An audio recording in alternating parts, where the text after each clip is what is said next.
Eskom says it's recorded its worst ever financial loss as intense power cuts and defaulting municipalities affect revenue. The troubled power utility recorded a loss of nearly 24 billion rand from the almost 12 billion rand the previous year. It blames rolling blackouts and a 13% rise in municipal debt for these figures, despite an increase in tariffs. Eskom says it expects no further bailouts from Treasury as it works towards sustainable operations. Let's make sense of these figures. Bring in a civil nuclear engineer from an organization called Truth and Energy. That's Hugo Kruger, who joins us once again via our video link today. Great to have you on the program, Hugo. Thanks as always for making time. You know, Eskom says it's recorded a loss in sales, about 5%. There's also been an increase in the spend on diesel in order to keep running those open cycle gas turbines by about 50%. And ironically, all of this comes down to Eskom's implementation of load shedding. Yes. Look, the figure that they're not talking about is they're saying unplanned maintenance was at 30%, and that's gone up from 25% last year. So basically, Eskom is chowing. It's like a Soviet vacuum factory at this stage.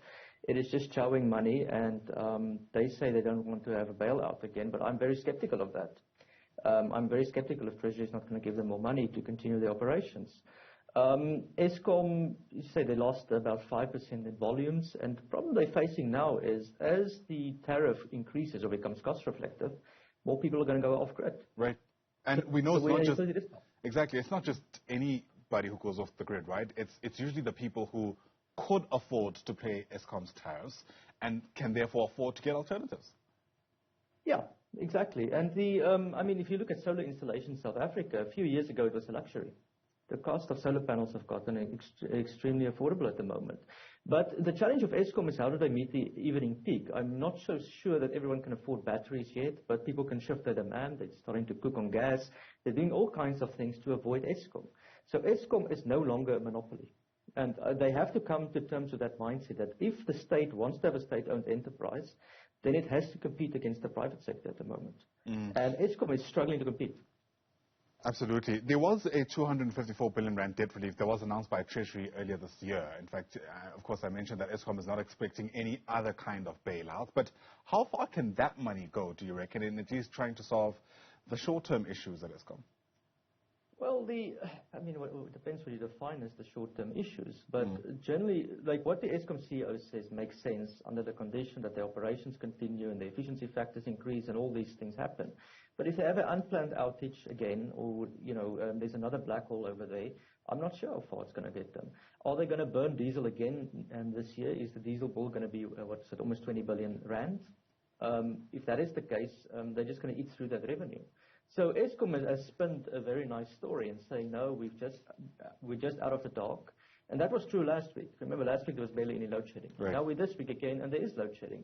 So is that money going to pay to fix the load shedding that is now there? Why is it there? We don't know.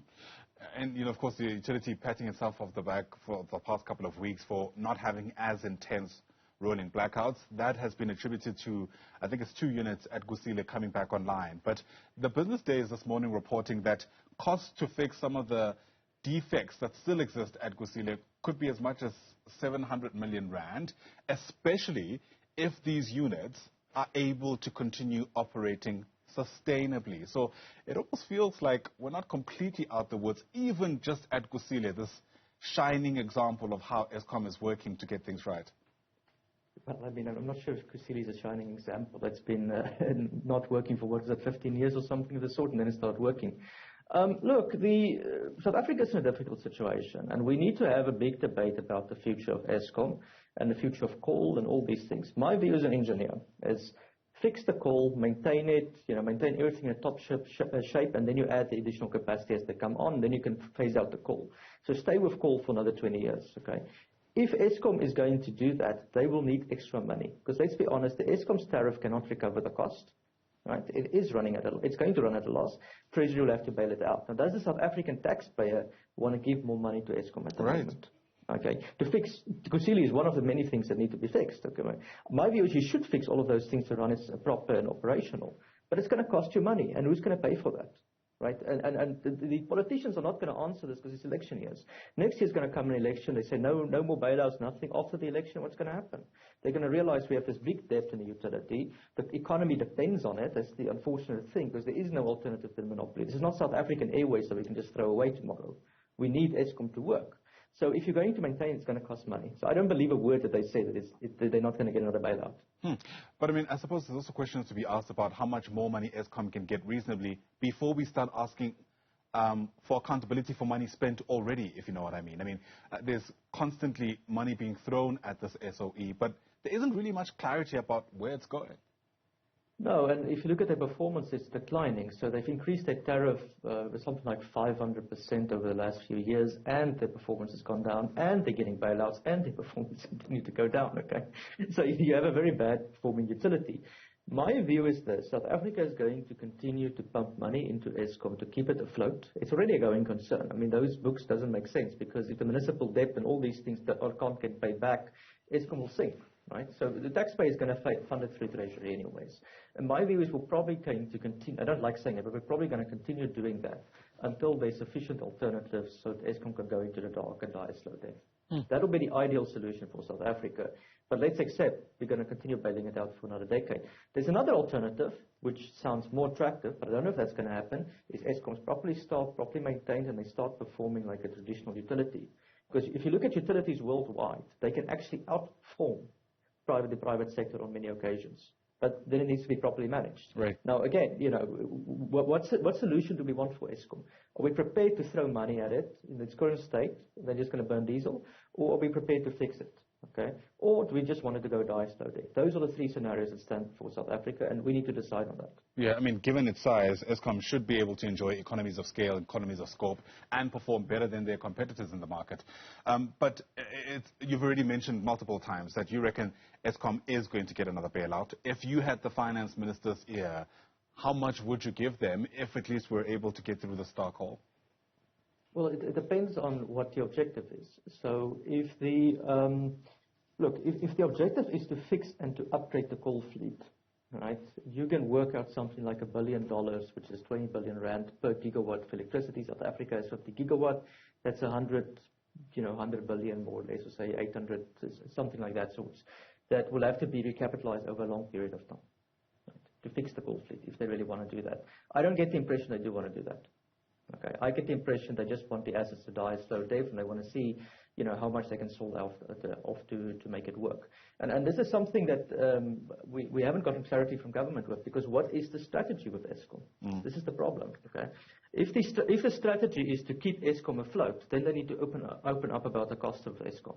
Okay, there was the Chinese companies that were supposed to help us and tell us what is the status of the coal fleet.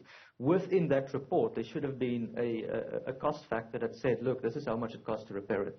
And based on those numbers, we can say how much Treasury should give it. Right? The numbers I give you is just a sort of a plus minus 20% estimate. Maybe some stations are good. Maybe we can still maintain them. If not the case, if they want to sell Eskom off, we shouldn't give them a cent. Sell it tomorrow and save us the pain. Just give it to the private sector and let them run it. But there's going to be pain regardless. Right. In that article that I just referenced from the Business Day, the acting CEO is quoted there saying that he expects to see some kind of turnaround by 2025. I wonder if you're as optimistic.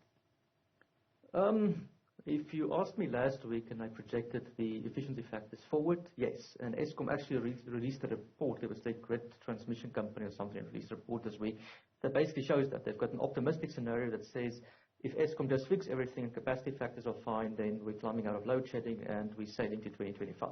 But they put another scenario in there which says South Africa's capacity factor will fall to 50% by 2025, and then we will have continued rolling blackouts. Now, you can choose between what Eskom's best and bad estimate is, because that's what they say on their own books. They themselves don't know. Sure. Sobering, as always. Hugo, thanks very much indeed for speaking to us. Really do appreciate your time. Hugo Kruger is a nuclear engineer from Truth and Energy.